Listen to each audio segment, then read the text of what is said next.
Welcome to the Gay Buddhist Forum, where teachers from all schools of Buddhism offer their perspectives on the Dharma and its application in modern times, especially for LGBTQI audiences. These talks are offered freely to the world and made possible by appreciative listeners. If you would like to support our efforts to share the Dharma with underserved audiences, please visit gaybuddhist.org. There you can donate, find a list of upcoming speakers, or enjoy many hundreds of these recorded talks dating back to 1996. And it's evening, so I thought a lullaby would be appropriate. Oh, okay. All right. Good point. Thank you. See, I need that kind of feedback. Okay, at the end. Right. This is the polka. Right. The Dharma March. Anchors away, bodhisattvas.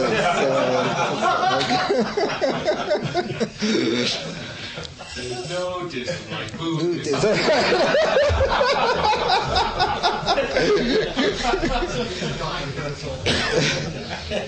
Can he actually do this piece? Let's see.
So we were talking about words, and then Lama Thubten came in and said, very, very clear. Like just don't cling. Don't cling to anything. Don't make anything. So it's very a very pure teaching. In the handout you received, All the Petals of the Lotus, that view is interpretation number 2, the awakening interpretation. And it's prominent mostly in the Zen and Dzog Chen traditions. You are already enlightened. There's nothing to accomplish. It's not a matter of purification. It is simply a matter of waking up to the truth of things. So here we are. And so it's interesting. Like if you follow out the logic, like Lama Thubten said about. It's not a practice. It's not a religion. It's not an ideology, and yet we do, and yet we practice. We sit, and he had us sit, and his description of what we were supposed to do with our mind reminded me of very, very closely of the instructions given for Zazen, by my teacher. Just not analyzing any thoughts, not clinging to any thoughts, not following any thoughts. It's very. It was a wonderful presentation.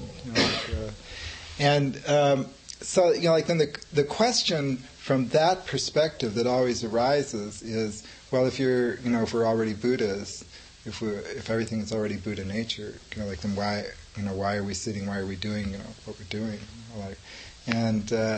And of course the answer is because we don't realize it, or we realize, we're not, or we catch glimpses of it, or we realize it to a certain extent. The practice is, I view that form of practice in Zen and Dzog Chen as rooted in this, both the second and the third noble truths. The second noble truth is the cause of suffering, which in this instance would emphasize clinging. Clinging is the cause of suffering. Clinging causes suffering. And the third noble truth is that it is possible to bring an end to suffering. Well, how do you bring an end to suffering? By not clinging. Easier said than done, right? So the kind of meditation that Lama Thubten described, and that many Zen teachers also describe, is what they're offering is learning to not cling, practicing not clinging. But the paradox is that you can't actually cling. You can't. That's where this view arises of not doing anything, not beyond precepts, beyond religion, beyond any kind of form, because every moment is totally released into the next moment. So it's awakening to the reality of that situation, that's the truth. And then the question arises: well, if it is the truth, if everything is like that, why don't we comprehend that? Why don't we live from that basis? And I've come to view it as fairly ordinary. There are very ordinary reasons why it's difficult for us, or for most people. And that is that our ordinary appearances that we encounter in the world every day do not display for us this constant change and constant release into the next moment. The appearance of things is of a certain kind of steadiness, of a certain kind of endurance, and that creates in us the habit that that's how things are. You can observe this in your own mind by putting on a scale of perception, beginning with things that we do not cling to, so.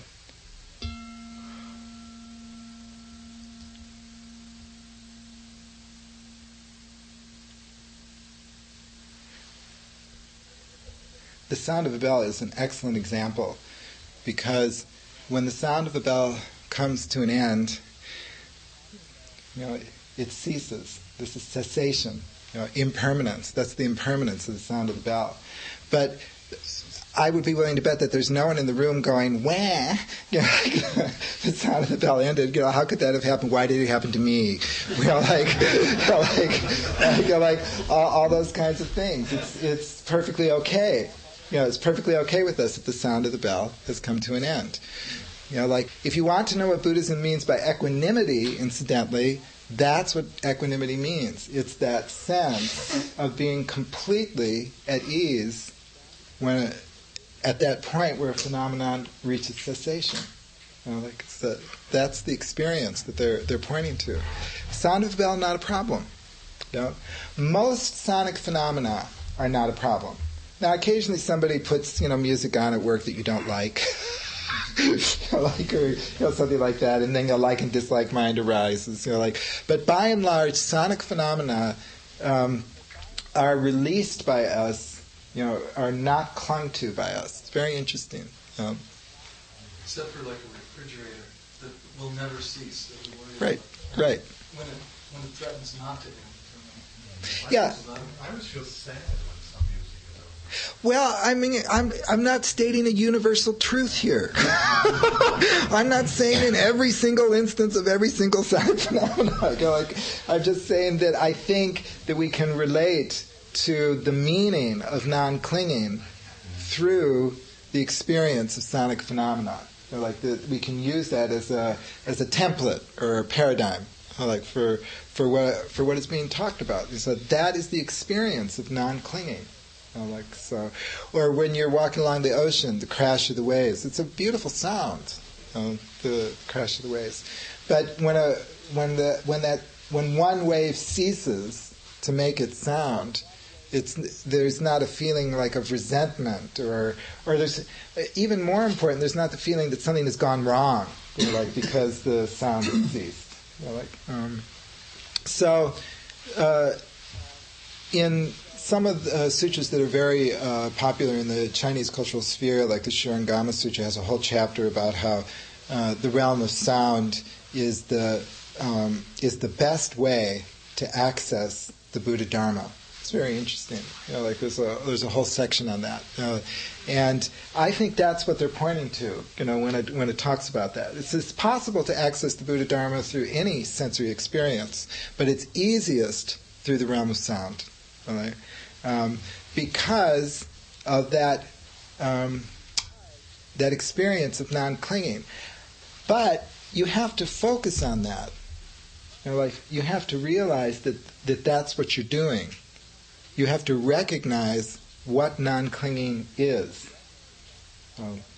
So all phenomena are like the sound of a bell. Including this and this watch. All of them are like the sound of a bell. Like the sound of a bell, they arise due to conditions. Like the sound of a bell, they are constantly changing. Like the sound of a bell, they all possess beauty. Like the sound of a bell, they eventually cease. All things resemble the sound of a bell. And so that's what I mean by paying attention to the significance. You have to shift your awareness from the specific sensory display to the nature of non-clinging itself. So normally we're wrapped up with what I call the circumstantial display. So it's a matter of concern to us whether a bell is pitched high or pitched low. It's a matter of concern to us whether this rug is blue or green or whatever color. And that's normal for us, to be wrapped up in those circumstances. But in order for the sonic realm to help us enter the realm of non-clinging, you have to shift your awareness from those circumstantial displays to the non-clinging itself. And the way you can do that is through that kind of contemplation. All things resemble the sound of a bell, and that shifts your awareness away from the immediate sensory experience, into the wider meaning. So it shifts it away from the immediate sensory experience to the experience of Buddha nature in all things. So if you go through the six sense realms, like the nose phenomena, smell phenomena, so they're usually too vague for us to have much opinion about. I mean, occasionally there's a terrible smell that we want to get rid of, and occasionally we find some incense which is just wonderful, or some flowers which are just wonderful. But like if you compare our relationship to the realm of smell, they say, to a dog's relationship to the realm of smell, their realm of smell is very articulate. I bet it's much closer to our experience of the realm of sound. Like our objects that we smell objects, I don't know how to exactly phrase this, but are not very easy for us to differentiate, and therefore they're hard to use as a platform for entering into the experience of that non-clinging. Taste objects, there's a lot of clinging that begins to appear with taste. Most people have very strong opinions about food, what they like and what they don't like, what they'll eat and what they won't eat. Culturally conditioned by and large, or family conditioned, like regionally conditioned, but here you begin to start experiencing, serious clinging. And if you observe your mind as it shifts from its experience of the sonic domain to its experience of the taste domain, you'll begin to notice what clinging means, in terms of our mental relationship, to specific phenomena. Touch objects, by and large, humans don't pay a lot of attention to them. They're also not a very good ground for accessing Buddha nature. And the eyes, ears, nose, tongue, eyes. There we start. There it gets really sticky. The visual phenomenon are a region of great clinging for human beings. It's in the visual realm that human beings very strongly begin to build the expectation that things have stability, essence, being, endurance, like that, and that is because our perception of things is coarse. Our perception of sonic phenomena is very refined, but our perception of visual phenomenon is very coarse in the sense that we do not, for the most part, perceive their release into the next moment. That's not universally true. And so, I think at my last Dharma talk, I talked about how if you take a glass of water in a square glass and a round glass, if you pour the water from the square glass into the round glass, water will change its form. The dependent nature of the form of water is visually accessible to human beings. You can see, you can perceive dependent origination when you observe water. But once again, it requires that shift of awareness from the circumstantial display of water. So you have to sort of pull away from getting wrapped up about this particular glass, in this particular water, to observing dependence, observing the conditioned nature of the form. That's what you want to observe. The fact that it's water is not what is important. What is important is the fact that its form is conditioned, and that all things are like that. Just like all things are like a sound of a bell, all things are conditioned as to their form, like water in a glass. So it's not easy to perceive, but everything has that nature of being conditioned. The form is conditioned. Are there questions about that, or does that make sense? Or so then Lama Thubten was really clear about ideas, wasn't it? I mean, he was just he was really articulate about, I don't know, he must have said it half a dozen times, about, words and concepts, right? Thoughts and concepts, you have to, so that's in Buddhism, that's the sixth sensory realm, the realm of concepts, feelings, and ideas.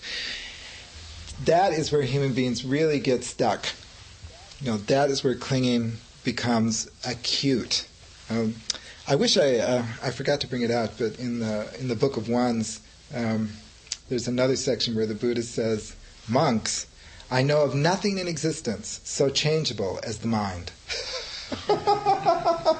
In a finger snap, and it's true. It's true. If you've meditated for a while, you can see this. The thoughts are very ephemeral. They're, a stream of water has nothing on the stream of consciousness. It's really quite intriguing, and yet human beings think of their thoughts as very substantial. That is how human beings separate themselves from each other. And so Lama Thupten was so articulate about that. He would talk about, hatred. He said hatred is built from the mind. Hatred comes from thought. Hatred comes from clinging to our thoughts. That's what separates people. The example that I like to give, and I use it endlessly, but maybe it's getting a little old. I'll have to think of something else. But is the border between East and West Germany. Because when I was growing up, that was a flashpoint of the world. And great armies were ready to destroy each other to maintain that border. And not only destroy each other, destroy you and me too. To maintain that division. Then the Berlin Wall fell, Eastern Germany collapsed, the border disappeared. Where did the border go to? That's the question. Where did it go to? Where did it come from? See, the answer that you would get, at a university, in a history department, would be, Hitler rose to power during the 30s, and there was World War II, and Hitler was defeated, and then there were spheres of influence, and then there was Cold War, and that's where the border came from. But where it really came from was the mind. It came from the human mind. It's bird consciousness didn't recognize that border. Bird consciousness didn't see it. I just wanted to share the example from Stephen Levine, which I've always loved. He points out that the feelings of touch pressure at the end of the fingertips are exactly the same from touching a wall or your partner or a pile of garbage. But the experience in the mind is very different. Right. Well, that's a wonderful example. Thank you. Yeah. Can I steal that? Okay.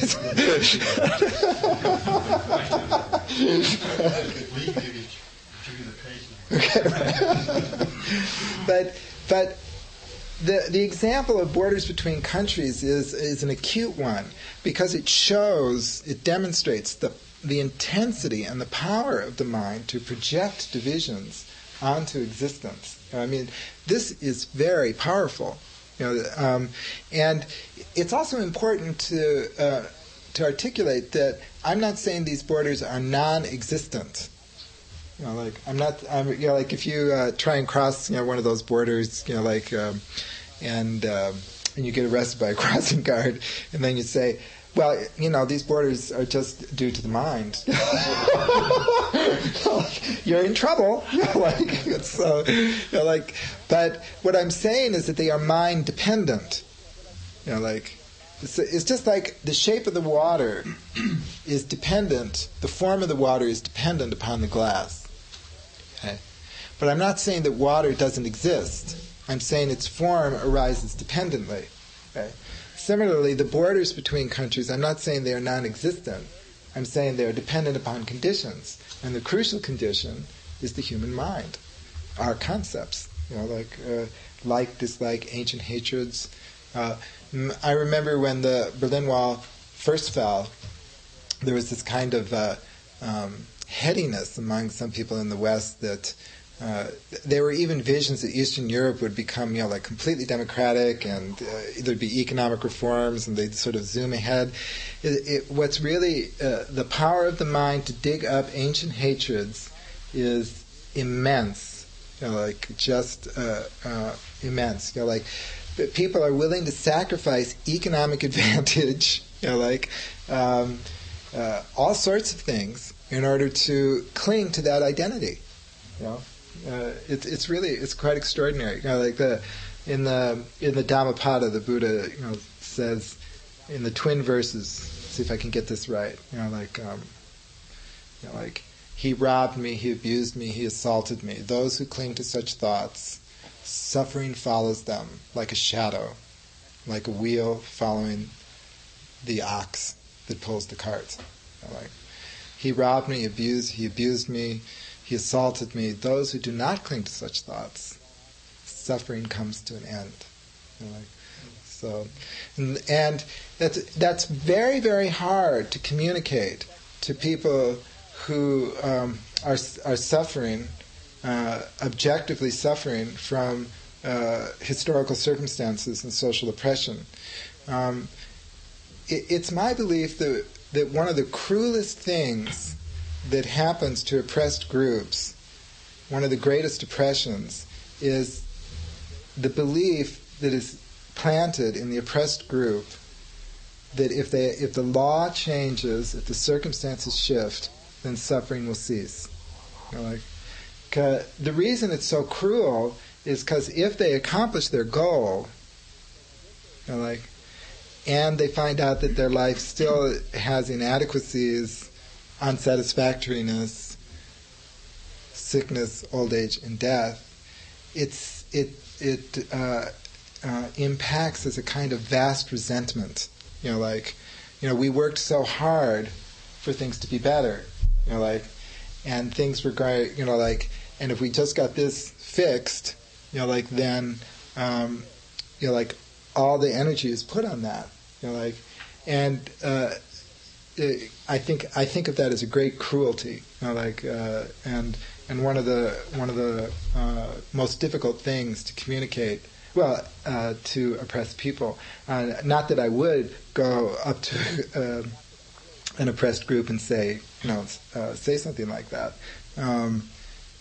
So I think of Bell Hooks, and she tells a story. Bell Hooks is a black Buddhist in the United States. Are people familiar with her? Her latest book is about love. Yeah. She was a follower of Chogyam Trungpa. She was also involved in a lot of radical black liberation movements in the 60s and 70s. And she tells the story of how she went to a conference of radical black leaders, and they were strategizing, and she casually interjected that, about suffering will still be there, even if all these goals are accomplished. And the others looked at her like she was just completely nuts. She was just totally, what are you talking about? And that was sort of her first realization that, Buddhism had sort of sunk into her, that, there was a kind of a distance had grown, So, but it is, it is in the realm of ideas, more than any other realm, that human beings crystallize their identity around. So that's why, just to give a good historical example, Socrates in ancient Greece, he goes, and tells people, he asks them, what is the good? What's good? He went up to people, they knew what good was, right? So he said, I don't know what good is. You said you know what it is, so explain it to me, right? And they couldn't explain it, under his withering criticisms, so they killed him. People will do that rather than challenge their own sense of self. It's very bristly. We've all had the experience of being at a party and making a joke about something that somebody holds very dear, yeah, right? And then the person, all of a sudden, everybody else is silent because they know, right, that the person sitting to your left is really upset. So that gives you just a kind of experience of that energy. that's why the practice of Zen meditation and the practice that Lama Thubten was briefly enacting focuses on the mind. You could develop a practice, of ringing a bell. You could develop a practice of pouring water or, observing water. Those are legitimate practices, and they might carry you very far. And for some people, I think it might even be sufficient. But the reason that the mind is emphasized so much in these practices is because that is where human beings crystallize their identity, their sense of a separately existing self. That's where it resides, very, very intensely. So sitting in meditation, thoughts, feelings, emotions appear, disappear. You begin to perceive the ephemerality of the stream of consciousness. So an angry thought appears, an angry thought disappears. You learn from that experience that just because anger appears does not mean that you have to manifest anger. The body learns this much more quickly than the brain learns this. The brain is very sluggish. The body is much quicker. So one of the interesting things about this style of meditation that I've observed is because there are very few, it's not, as Lama Thubten said, it's not a gradual path. It's not a path of accumulation. So there are very few hallmarks, for you to gauge how your practice is going. So ordinary life is where you gauge how your practice is going. And all of a sudden you realize you're in situations that used to make you angry, and you're not angry. Anger might appear, but you're not angry. How is the body? The body experiences. See, sitting, anger appears, anger disappears. The body has just learned that it doesn't have to manifest that anger. It's had that experience. I guess I'm just dealing with the notion that the anger comes from a set of the body and then comes to the mind, but that's not. Well, that might. We hold anger. Yeah, but you see, you're committed during the period of meditation to sitting in stillness and silence. That's one of the reasons for posture and stuff like that they teach you. Some emotion appears in the mind, then it disappears. The body learns that it does not. I'm talking at the level of psychology now. The body learns that that's interesting. Anger appeared, but I didn't do anything. For most people, there's no space. There's no space between the appearance of an emotion and the manifestation. Or the appearance of go to the grocery store. Okay, So my teacher Sensneem used to say that the brain is like a big untrained dog. And that you like for some reason. And you take it out for a walk, and it goes, and then you go, hey, and then you're going, and so what happens when you're sitting? That at the level of psychology, what the body is learning is. You could just let go, like a bad dog, go run, fine. The mind learns it. The body learns it better than the mind. Did I say reverse it? Yes, the body learns it better than the mind. Excuse me, more quickly than the mind. Is that what I said? Yes. Okay. The body learns this much more quickly than the mind. By mind, I mean intellect. So the importance of this is that when we commit ourselves to a meditation practice over an extended period of time, it's often very difficult for us to perceive how the practice is affecting us. Because it isn't primarily a matter of ideas that we hold. Like it's not like that you're going to change your opinion about diets or change your political opinion. I'm sorry about that, Clint.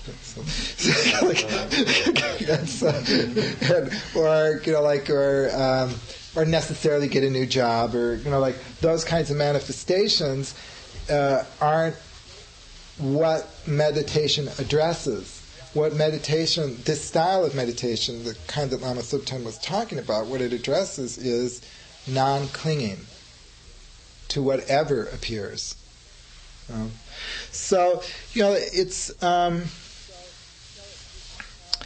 treating our ideas lightly is very has really wonderful consequences. The older I get, the more I am amazed at how difficult it is to have a conversation with many people, because and I think it has to do with my meditation practice. The reason I'm becoming more and more surprised, but it has to do with, if you're holding your ideas lightly, if you are not clinging to your ideas, if your identity is not fixed to a set of ideas, and you enter into a discussion with someone, okay, and let's say you have a disagreement, okay, but you're coming from the position that that's okay to disagree. You're coming from the position that, oh, well, I could be wrong about that, that's how non-clinging to ideas manifests, in a disagreement. They're coming from the position is, you're wrong, buddy, and let me tell you why.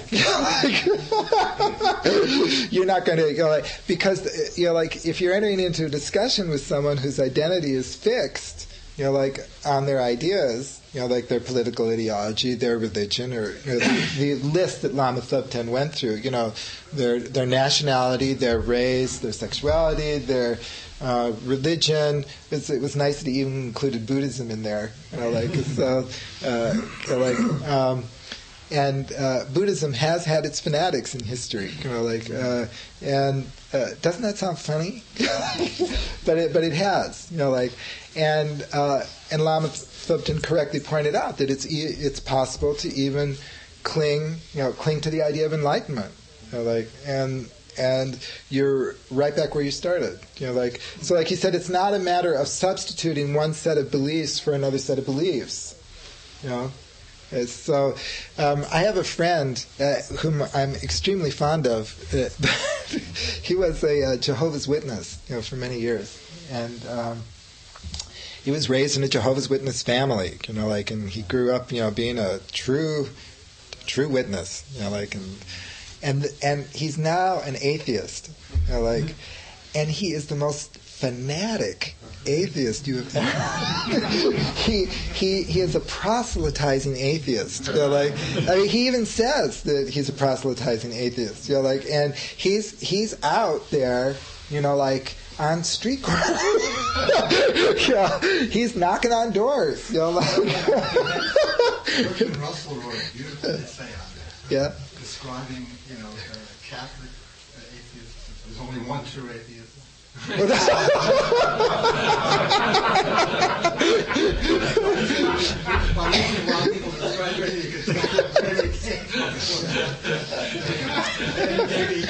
an illustration, cross, atheism will save you.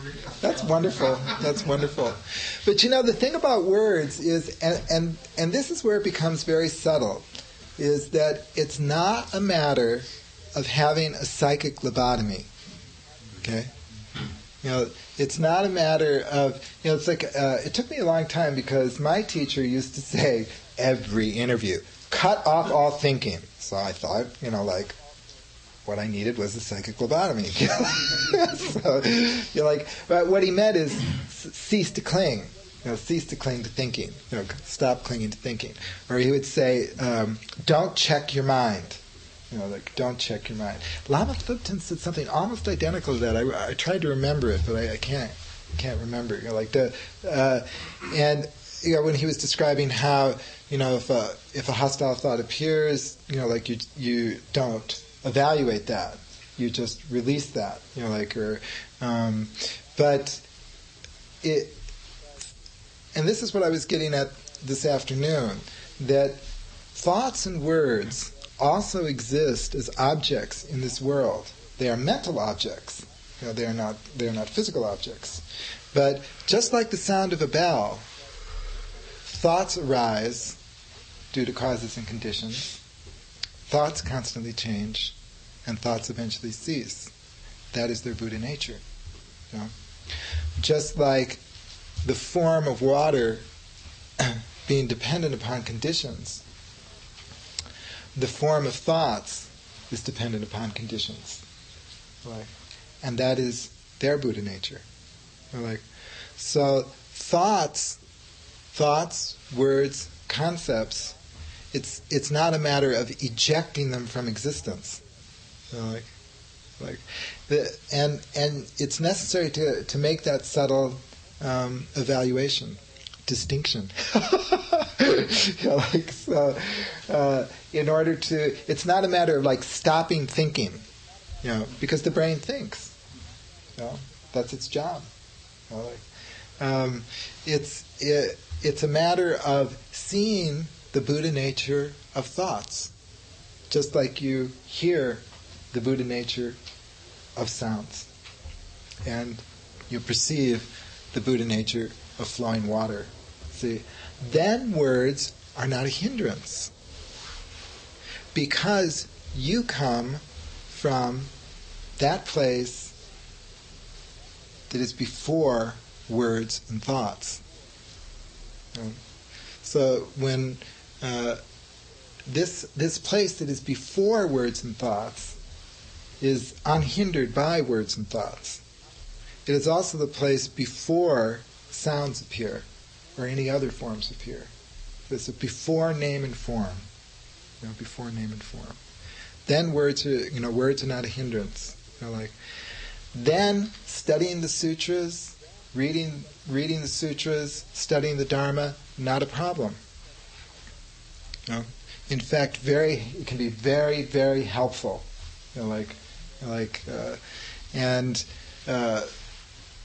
Entering that ocean of wisdom that is the Buddha Dharma, reading the Sutra of the Finger Snap, which is just about 4 lines long, or the Lankavatara Sutra, not a problem. I had a student who really wanted to read the Lankavatara Sutra, so we went through it chapter by chapter, and he came back after reading, I think it was half of chapter 1, and he goes, "It sucks, I hate it." Because there's passages in he was an ex-Catholic, and what he hated about it was these expressions of holiness, in the Lankavatara Sutra, about how the sutras are sacred and how the Buddha is immense and prostrating before bodhisattvas and all that kind of stuff, and he had gone through a great struggle to reject that kind of life, and so I said, well, that's fine, you enter into this relationship with the Buddhist sutras, as a source of wisdom, and if something doesn't speak to you, then that's fine, but there are jewels of wisdom in the Buddhist sutras that are just a radiantly clear presence, and many of those passages are extremely powerful, and it's worth it. It's worth wading through 50 or 60 pages, and then you come across a passage that just clicks and helps your understanding, and it can be just marvelous. Reading the sutras is, I call reading the sutras actualizing the third bodhisattva vow. So the third bodhisattva vow is, the teachings are innumerable, I vow to learn them all. Reading the sutras allows you to communicate to others the Dharma more clearly. In this way, so in your meditation, you have an experience of emptiness. In your contemplations, you have an experience of immeasurable compassion. So you are able to communicate to others that experience, based on your own understanding. When you read the Buddhist sutras, you'll run into passages that express the understanding of wisdom and compassion through metaphors or stories that you would never have thought of. And it vastly expands your ability to communicate to others the teachings of the Buddha Dharma, the teachings of wisdom and compassion. Like they are an immense resource of skillful means for passing on that understanding. So I mean, obviously, I've grown very, very fond of the Buddhist canon. Like in my own practice, Lama Thubten said I wasn't supposed to have a practice, but in my own practice, in the morning I take refuge in the Buddha, and then I express my gratitude toward my lineage and my ancestors. And then I read a sutra. And the sutras are, most of them are very short, very easy to read in one sitting. The ones that are really long, like the Lotus Sutra and the Lankavatara Sutra, are in conversational format. So I'm not talking about taking 2 or 3 hours every morning to read them. I'm talking about something like this. Every morning, millions of people read the financial page of the newspaper. Right?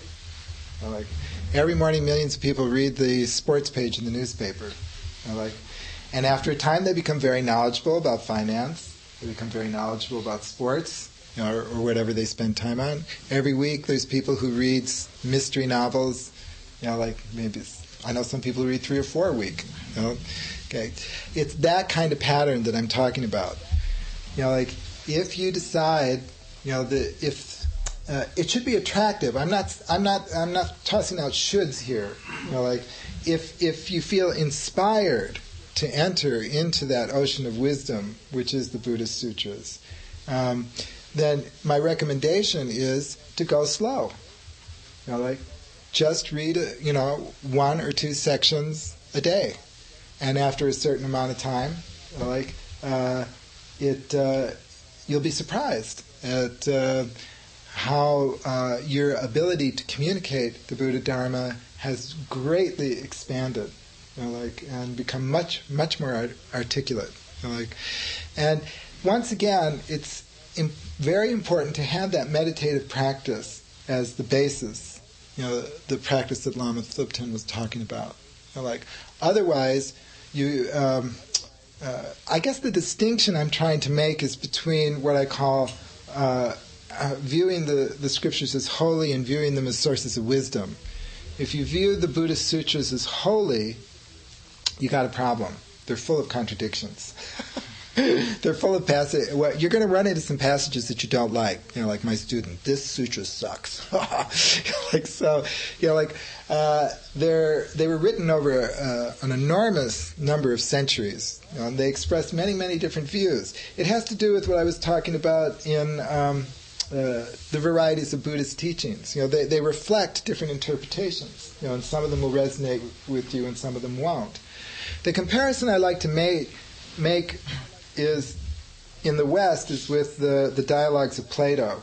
The dialogues of Plato have been inspirational for nearly every major figure in intellectual history in the West. Aristotle, Augustine, right down to Whitehead, and Russell. But they have felt free to enter into these dialogues. I mean, every one of them has disagreed with, enormous sections of what Plato has said, without feeling that that damages Plato or that that's a terrible thing to do. Similarly, if we view the Buddhist canon as a source of wisdom, then we can enter into a dialogue with that source of wisdom. If we view them as holy, here's what happens. And then we come across a passage which says something stupid.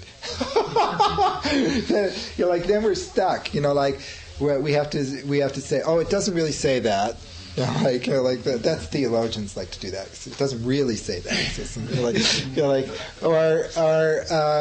Or we have to, doubt our own understanding, or doubt our own, and it actually begins to subvert our practice. This can be a subtle issue because some of the Buddhist teachings are not obvious. Like the teaching of emptiness is not obvious.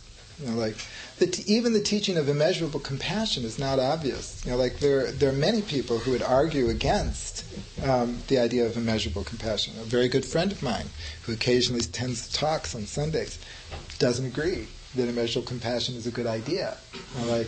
So you have to exercise some intelligence.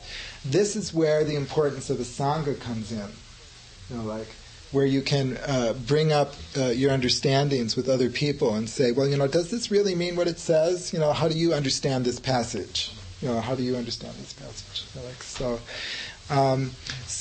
I'm just tossing out the idea that for consideration that the words of the Buddhist canon can be a profound help in our practice, as long as we come from the space where we understand that our ideas are not our identity, and that words themselves are not different from everything else that exists, and that all things, including words, have Buddha nature. Jim, I wonder if you could comment a little further on that last issue that you raised of being holy versus being wisdom. Mm-hmm. I've taken Buddhism as wisdom rather than holiness, helped by my own perspective and the fact that I came through it through a converted Jew thing. But then people talk about the Buddha said this and the Buddha said that, and there's these 843 rules about how to do it, and not only am I skeptical about that from a religious perspective, but I also remember that it's 2,500 years, much of which was oral tradition. And we all know about rumors. So what would be said about that? My perspective on this is from the Zen tradition. So I'm speaking from the Zen tradition. There's a famous story of Bodhidharma speaking to the Emperor Wu, and the Emperor Wu said that he's financed the copying of numerous Buddhist scriptures, and how much merit has he gained from doing that? And the Emperor, Bodhidharma says none, no merit at all.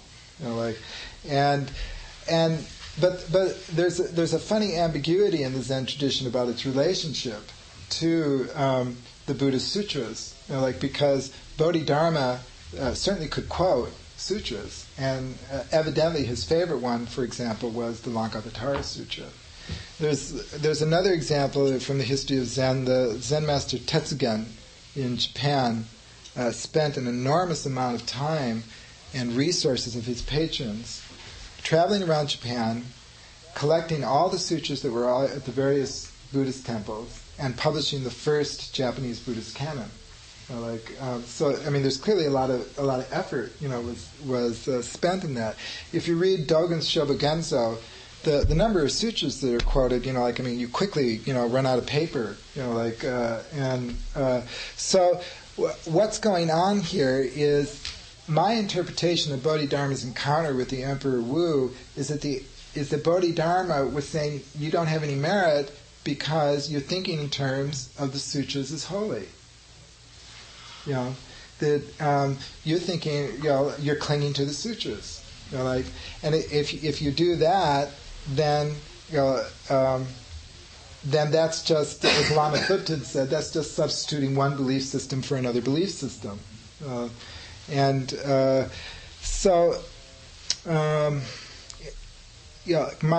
difference between holy and wisdom, my understanding is that if you view a book as holy, then in some sense you view it as immutable.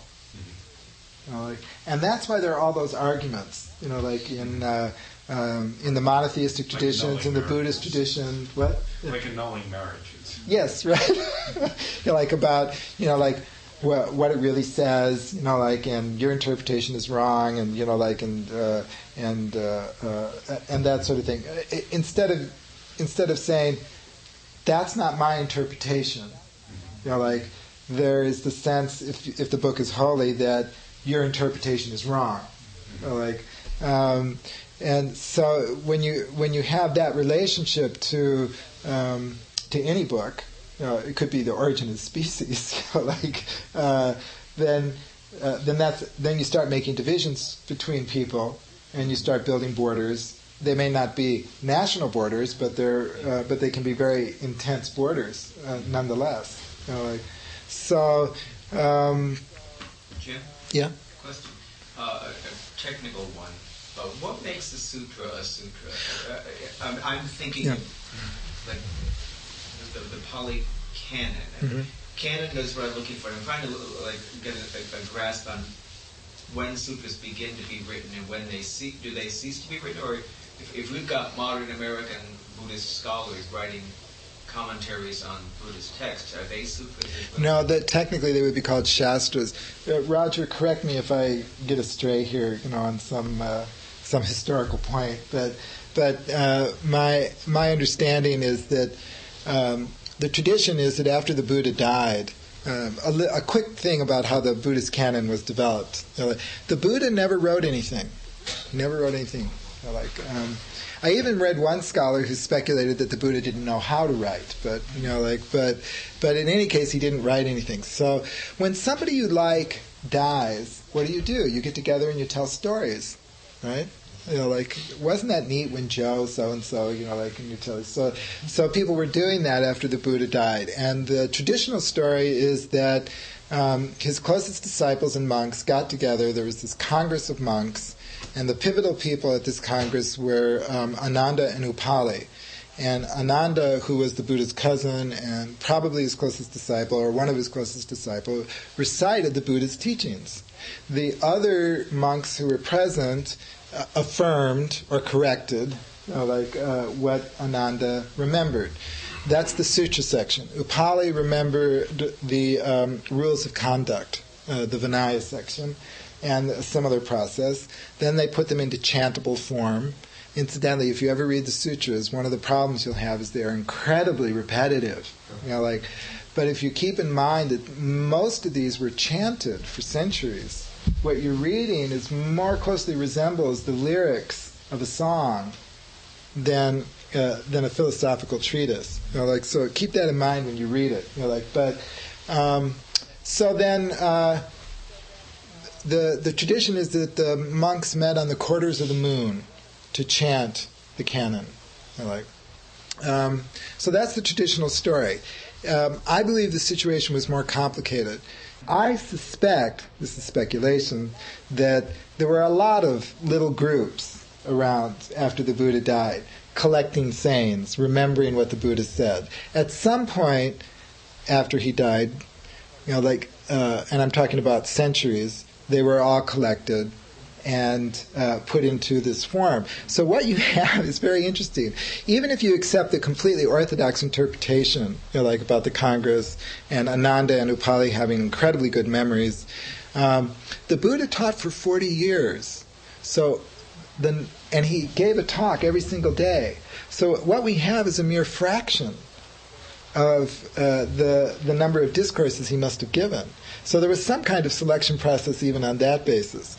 My understanding of the canon is that what we are looking at are interpretations of the Buddha's teachings, based on what people remembered, what they were interested in, their own likes and dislikes. Their own likes and dislikes. That kind of thing. And over time, as Buddhism spread in India and other countries, there were more interpretations of what the Buddha taught, and more sutras began to be produced and added onto the canon. Now, I don't view this as fraud. We tend to have a very proprietarian view of texts. My vision of these continually produced sutras is that they were produced from the heart. That they saw themselves as, in some sense, speaking for the Buddha, and so whoever they were produced these texts, and that's why you have very variant renditions of the Buddhist canon, and arguments over whether or not a particular sutra is actually a sutra of the Buddha. But the truth is that it's really hard to know given any particular sutra, whether the Buddha actually spoke those words. Roger, is that? Would you like to add something to that? I'm trying not to give a whole lecture on this. First of all, your question is a very valid one, and I'm sure it's quite innocently asked, without realizing that the answer is a whole semester. And a whole lot of the stuff is really not clear. The text, the analysis of the Buddhist texts is at a very immature level compared to the analysis of the Christian and Jewish texts, partly because they're so numerous and in so many different languages. Pali, Tibetan and Chinese are only the main ones. So without giving a whole lecture of this, I think I will say a couple of things. At the beginning they were memorized because that's the formal way you do it in the Indian tradition. The important stuff in the Indian subcontinent is not written down, it's remembered.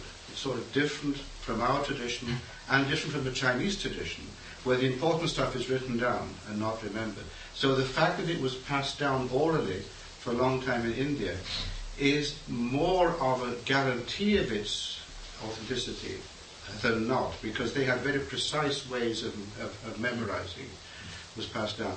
Then the actual word sutta or sutra officially means spoken by the Buddha.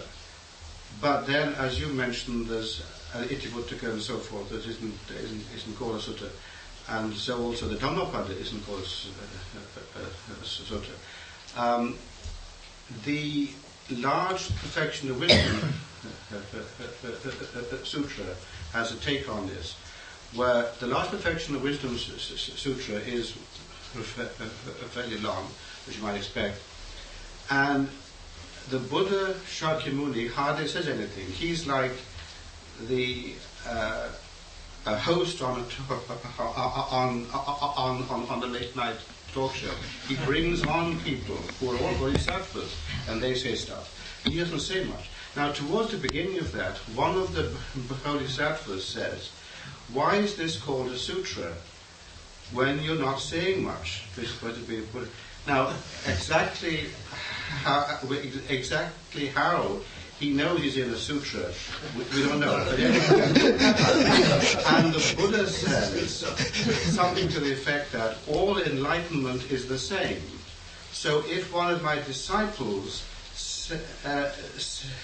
speaks the true Dharma, it's as if I spoke it.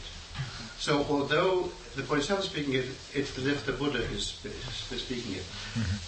The practical consequence is there has never been a closure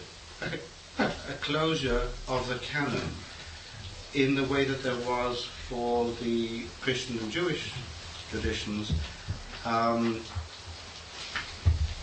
In Theravada, it almost is. It's practically, they almost did it.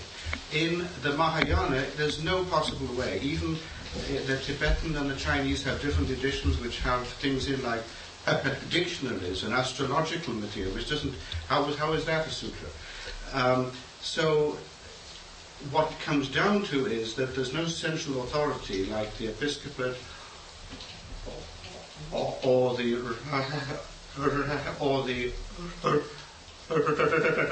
rabbinate that says this is revealed, this is not revealed. And the notion of text is actually fundamentally different in the Buddhist tradition. And I think using the word scripture or canon can sometimes be confusing because it comes along to us with Christian and Jewish baggage. And it might be helpful to use something like Buddha Vachana, and which means the speech of the Buddha. But then in the Eastern tradition, East Asia, it gets even more complicated because the word Jing means sutra sometimes, but sometimes it doesn't. It just means a standard text. So, so sign up for his course next semester. But I think I would like to recommend when you read that if you read a sutra, you may get bored. I mean, if you read the Lotus Sutra and understand what's going on with some of the commentaries, it's really interesting. Just read the Lotus Sutra straight off. It's very boring. So read also some of the commentaries, the authorized Shastras, and the Tibetans are very good at that. The Tibetans very often will say, here's the sutra and here's my commentary on it. Here's my commentary on it. And that way you get in. Because that, in fact, is the way the texts are passed down in the Buddhist tradition.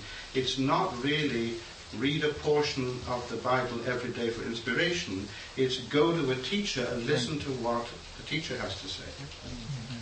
Thank you. Okay. I really appreciate it. There's one of my favorite sutras is called the Rice Seedling Sutra, Shalistamba, and it's very short.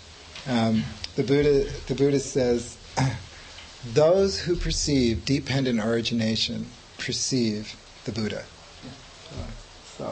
And that's another way that the sutras have been expanded, because the idea is that Buddha nature is understanding dependent origination, and if a teaching is consistent with dependent origination, it can be incorporated into the Buddhist canon. No matter how many centuries later after the Buddha appeared. So I'm just trying to what I'm trying to communicate to people is that there is this ocean of wisdom called the Buddhist canon, though we should correct that name, and it is available to you. And it is true there are problems. When you first approach the Buddhist sutras, one of the problems is they're tremendously repetitious. The style is not what you're used to. The other problem is that they can be very boring because you don't know the context of what is going on when you first approach them. So having a guide to the Buddhist canon is, I would almost call it essential, especially when you first start. Now that guide can be other people in the Gay Buddhist Sangha,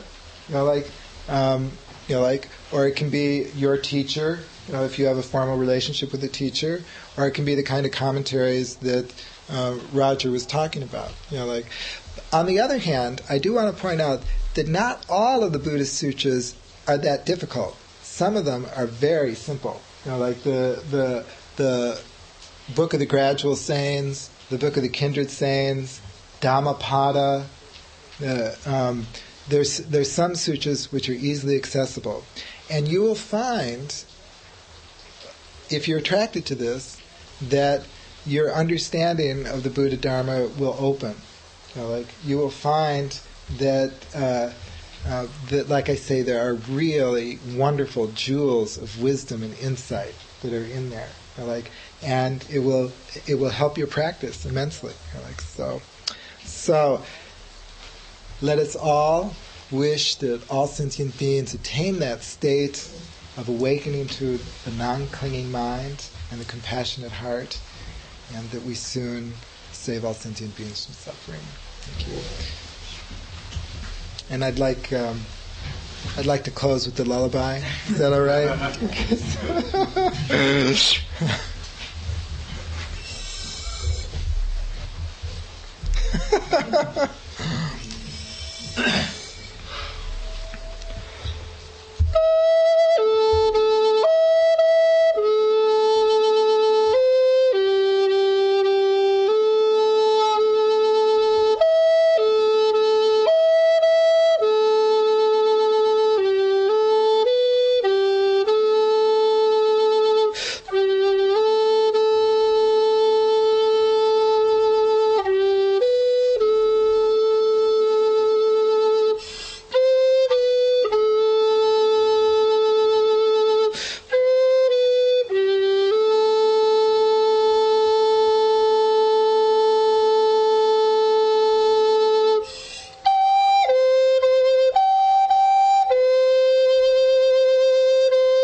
Thank you for listening to the Gay Buddhist Forum.